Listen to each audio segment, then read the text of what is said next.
A huge chunk of plants and animals in the United States are facing extinction. Leading conservation research group NatureServe found that 40% of animals and 34% of plants are at risk of dying out, while 41% of ecosystems are facing a total collapse. When you have a habitat and species start going extinct or becoming smaller in number, eventually that can cause the collapse of that habitat type.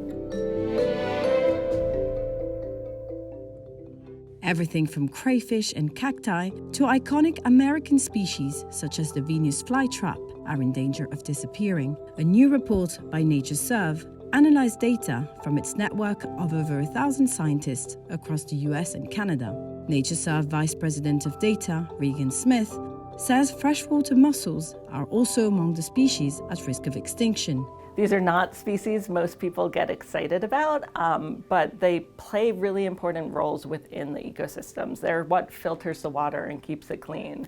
If you care about going fishing with your son or your daughter, you're going to care about having clean, dynamic rivers. The fish that live in those rivers depend on that ecosystem service that those mussels provide. Importantly, the report pinpoints the most affected areas in the country. California, Texas, and the southeastern US are where the highest percentages of plants, animals, and ecosystems are at risk. The report found that the threats are varied but include habitat degradation and land conversion, invasive species, damming and polluting of rivers, and climate change. NatureServe President Sean O'Brien.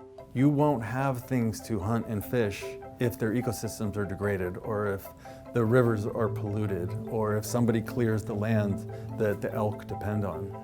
Calling the conclusions of the report terrifying, O'Brien hopes it will help lawmakers understand the urgency of passing protections and show state governments the gaps between protected lands and areas that need protecting.